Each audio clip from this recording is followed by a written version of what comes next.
Hey guys, learn A to Z stock market के channel पर आप सभी का स्वागत है। तो दोस्तों, आज हम बात करेंगे स्टेलियन इंडिया कंपनी के आईपीओ के ऊपर। इस कंपनी का जो आईपीओ है आज की डेट में ओपन हो चुका है अप्लाई करने के लिए। तो हम इस कंपनी के ऊपर फुल रिव्यू करेंगे, जिसके अंदर हम ये जानेंगे कि इस कंपनी के आईपीओ में अप्लाई करें या ना करें। उसके साथ साथ हम ये जानेंगे जब ये आईपीओ लिस्ट होगा तो क्या हमें अच्छा खासा रिटर्न देकर जाएगा या फिर ये नेगेटिव में ओपन होगा। तो हम ये सारा कुछ इस वीडियो के अंदर फुल डिटेल में इस पे एनालाइज करेंगे, इस पे रिव्यू करेंगे। तो आइए स्टार्ट करते हैं इस वीडियो को। तो दोस्तों, ये जो कंपनी है पहले हम ये जान लेते हैं इसका बिजनेस है, किस टाइप का बिजनेस करती है। तो ये जो कंपनी है 3 मेन इंपॉर्टेंट सेक्टर के अंदर काम कर रही है।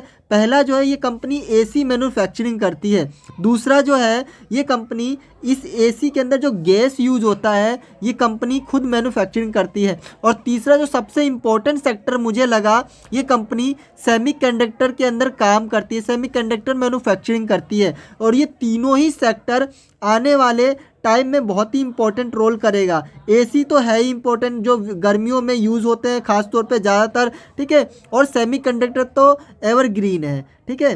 तो ये इस पर गवर्नमेंट का ही बहुत ज़्यादा फोकस है, सेमीकंडक्टर। तो ये तीनों सेक्टर के अंदर ये कंपनी बहुत अच्छे लेवल पे काम करती है। वहीं पे अगर मैं तीनों सेक्टर देखूं कि कहाँ कहाँ कौन कौन से इंडस्ट्री के अंदर ये यूज़ किए जाते हैं, तो देखिए यहाँ पर वही बताया गया इसके प्रोडक्ट के बारे में। यहाँ पे इंडस्ट्री जहाँ जहाँ ये यूज़ होता है ये प्रोडक्ट्स, तो ये कंपनी जो है ऑटोमोबाइल मैन्युफैक्चरिंग के अंदर ये यूज़ होता है, सेमीकंडक्टर का यूज़ होता है। वहीं पे जो मैंने बताया एसी और जो ये गैस बनाता है, तो यहाँ पर भी ये दिखा दिया है। ये फायर फाइटिंग के अंदर जो आग बुझाने के अंदर भी ये काम होता है गैस का, तो वो भी ये मैन्युफैक्चरिंग करती है।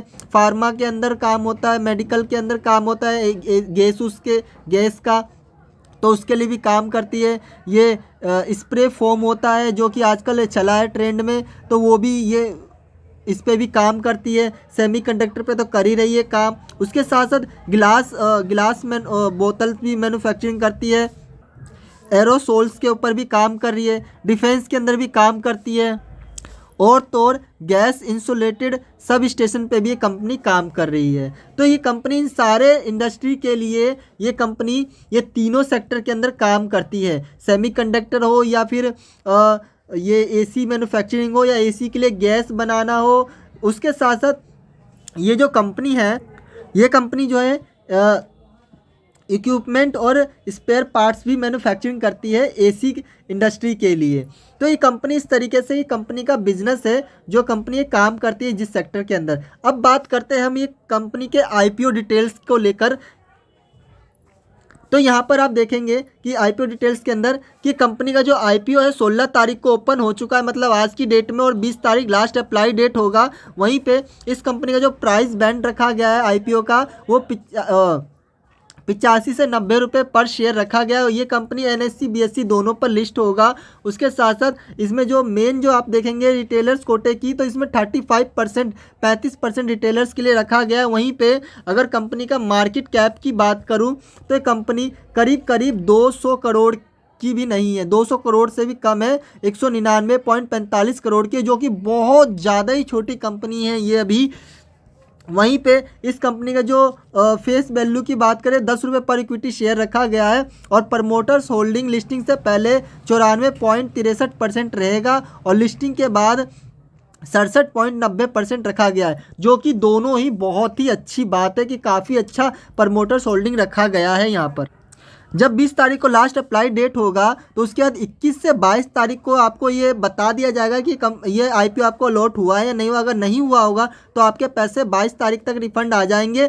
अगर आपको ये आईपीओ मिला है तो 22 तारीख को ही आपके डीमेट अकाउंट में शो होगा और 23 तारीख को ये लिस्टिंग हो जाएगा मार्केट के अंदर। अगर मैं इसके लोट साइज़ की बात करूं तो एक लोट के अंदर 165 शेयर्स मिलेंगे, जिसमें एक शेयर का जो प्राइस होगा 14,850 रुपये होगा। और रिटेलर्स के लिए मिनिमम एक लोट है और मैक्सिमम 14 लोट अप्लाई कर सकते हैं। अगर मैं स्मॉल HNI कोटे की बात करूं तो यहाँ पर 2 लाख से 10 लाख इन्वेस्ट किया जा सकता है और मिनिमम जो लोट साइज़ होगा 14 होगा। और जो बिग NHI कोटे की बात करें तो इसमें जो मिनिमम इन्वेस्टमेंट होगा 10 लाख होगा और जो लोट साइज़ होगा 68 लोट होगा मिनिमम। अगर मैं इस कंपनी के फाइनेंशियल डेटा की बात करूं लास्ट 2 से 3 साल के, तो यहाँ पे आप देखेंगे जो कंपनी का एसेट्स है 2022 में 98 करोड़ का हुआ करता था, जबकि 2024 आते आते कंपनी का एसेट्स बढ़कर 203 करोड़ का हो गया। वहीं पे अगर मैं रिवेन्यू की बात करूं तो 2022 में जहां कंपनी के पास 186 करोड़ के आसपास रिवेन्यू हुआ करता, तो वहीं 2024 आते आते ये बढ़कर 236 करोड़ का हो गया।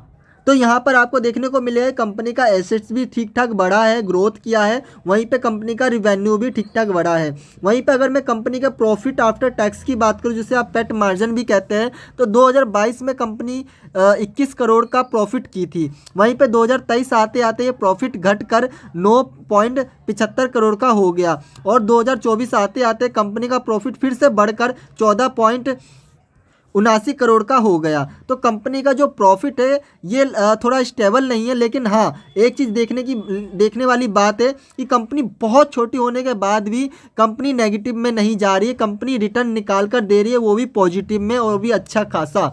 जो कि कंपनी हमने अभी देखा था बहुत छोटी कंपनी है, कंपनी 200 करोड़ की भी नहीं है, ठीक है, और ये कंपनी अभी भी अच्छा खासा पॉजिटिव में रिटर्न निकाल कर दे पा रही है, वो बहुत बड़ी बात है। वहीं पे अगर मैं आगे बात करूँ कंपनी के नेटवर्थ की, तो यहाँ पे आप देखेंगे 2022 में करीब 61 करोड़ का कंपनी का नेटवर्थ हुआ करता था। वहीं पे 2024 आते आते कंपनी का नेटवर्थ बढ़कर 117 करोड़ के आसपास पहुंच गया, 117 से 18 करोड़ के आसपास पहुंच गया। तो यहाँ पर आप देखेंगे कंपनी का नेटवर्थ भी अच्छा खासा ग्रोथ होता दिखा है। वहीं पे अगर मैं कंपनी के बोरिंग की बात करूँ, तो यहाँ पर देखेंगे कंपनी का बोरिंग तो दिया हुआ है, लेकिन कंपनी का रिजर्व नहीं दिया हुआ है। तो हम इन दोनों चीज़ों को समझते हैं ठीक से। तो यहाँ पर देखते हैं ये कंपनी का, यहाँ पे आप देखेंगे तो ये कंपनी का रिजर्व दिया हुआ है, यहाँ पे कंपनी का बोरिंग दिया हुआ है, कर्जा दिया हुआ है। तो यहाँ पर आप देखेंगे 2023 में कंपनी के पास 16 करोड़ का रिजर्व हुआ करता था, और कंपनी का अगर बोरिंग देखें तो यहीं पे 18 करोड़ का कंपनी के पास बोरिंग था। और 2024 आते आते कंपनी का जो रिजर्व है वो बढ़कर 56 करोड़ का हो गया। वहीं पर अगर मैं बोरिंग की बात करूँ तो बोरिंग भी बढ़कर 65 करोड़ के आसपास हो गया। लेकिन सितंबर 2024 में आप देखेंगे तो कंपनी का जो रिजर्व है 73 करोड़ का हो गया था, और वहीं पे अगर कंपनी के बोरिंग की बात करें, कर्जे की बात करें, तो 81 करोड़ का हो गया। तो यहाँ पर आप देखने वाली बात यह है कि कंपनी के पास जो बोरिंग है वो थोड़ा सा ज़्यादा है रिजर्व के मुकाबले, क्योंकि रिजर्व है 73 करोड़ का और बोरिंग है 81 करोड़ का, कर्जा 81 करोड़ का। तो यहाँ पे थोड़ा सा उसके पास बोरिंग एक्स्ट्रा है, उसका कर्जा उसके पास थोड़ा सा ज़्यादा है। तो वैसे इससे खास कुछ फ़र्क नहीं पड़ना चाहिए। तो ये कंपनी का रिजर्व और बोरिंग है। अगर वहीं पे कंपनी के अगर नेट जो आपको मैंने ये प्रॉफिट दिखाया था, प्रॉफिट आफ्टर टैक्स पेट मार्जिन, तो वहाँ पे आपने देखा था कंपनी ना कभी प्रॉफिट कर रही है, कभी लॉस कर रही, मतलब लॉस तो नहीं था लेकिन कभी कम प्रॉफिट कर रही है, कभी ज़्यादा। उसका एक रीज़न जो ये है कि कंपनी का जो ऑपरेटिंग प्रॉफिट मार्जिन है वहाँ पे आपको देखने को मिलेगा कि 2022 में तो कंपनी ने अच्छा खासा प्रॉफिट की थी, लेकिन 2023 में कंपनी का प्रॉफिट थोड़ा सा गिर गया था। उसका मेन रीज़न यही था कि कंपनी का ऑपरेटिंग प्रॉफिट मार्जिन जो है वो घट गया था, जिसकी वजह से कंपनी का प्रॉफिट भी गिरा था।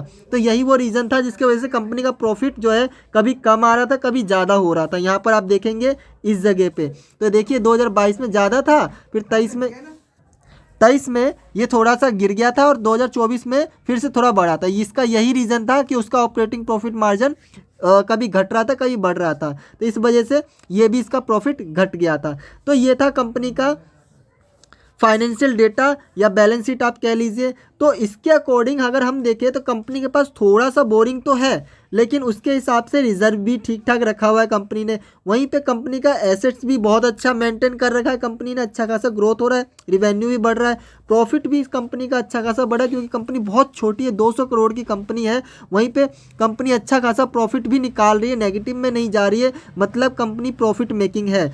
वहीं पे नेटवर्थ भी कंपनी का बढ़ रहा है। और इस हिसाब से अगर हम देखें कि कंपनी अगर कंपनी का हमें तो बिज़नेस बहुत बढ़िया लगा, कंपनी का बिज़नेस तो A1 है, कंपनी का बिज़नेस बहुत बेस्ट लगा मुझे, क्योंकि कंपनी एक सेमीकंडक्टर के अंदर काम कर रही है, AC के अंदर काम कर रही है, AC के लिए जो गैस यूज़ होता है उसमें काम कर रही है। तो ये सारे अच्छे बिज़नेस है इसके।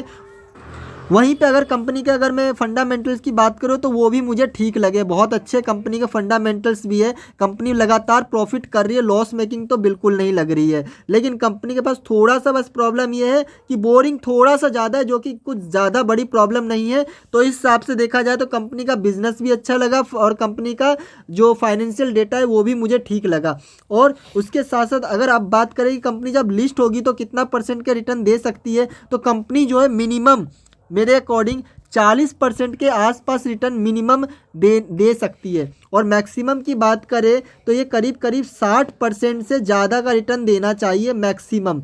तो ये आपको करीब करीब 40% से लेके 60% के आसपास रिटर्न निकाल कर देते हुए दिख जाएगी कंपनी। और तो और लॉन्ग टर्म और शॉर्ट टर्म की बात करें तो ये जो कंपनी है लॉन्ग टर्म के लिए बिल्कुल रुका जा सकता है इसके अंदर, क्योंकि इसके अंदर लॉन्ग टर्म आप अगर 2 से 3 साल रुकेंगे तो ये आपको अच्छा खासा रिटर्न निकाल कर दे सकती है, क्योंकि कंपनी जो है एसी के अंदर काम कर रही है और एसी का जो बिजनेस है वो गर्मियों के अंदर ज़्यादा चलता है। ठीक है, उसके साथ साथ जो सेमीकंडक्टर है उस पर भी ज़्यादा फोकस है और गवर्नमेंट का तो फोकस है ही। तो ये भी आने वाले कुछ सालों में इसका भी बेनिफिट इस कंपनी को देखते हुए मिलते हुए दिखेगा। तो इस हिसाब से मुझे लगता है इस कंपनी का आईपीओ में बिल्कुल अप्लाई करना चाहिए, और जो 40% के आसपास ये रिटर्न निकाल कर आराम से दे जाएगी तो बिल्कुल अप्लाई करिए। मेरे अकॉर्डिंग है, ये है मेरा इस कंपनी के ऊपर फुल रिव्यू। आपको कैसा लगा इस कंपनी के ऊपर, आप अपना खुद का भी रिसर्च करिए और अपने फाइनेंशियल एडवाइजर से भी ज़रूर बात करिएगा कि इस कंपनी के आईपीओ में अप्लाई करूँ या ना करूँ। तो मिलते हैं नेक्स्ट वीडियो में। Okay bye.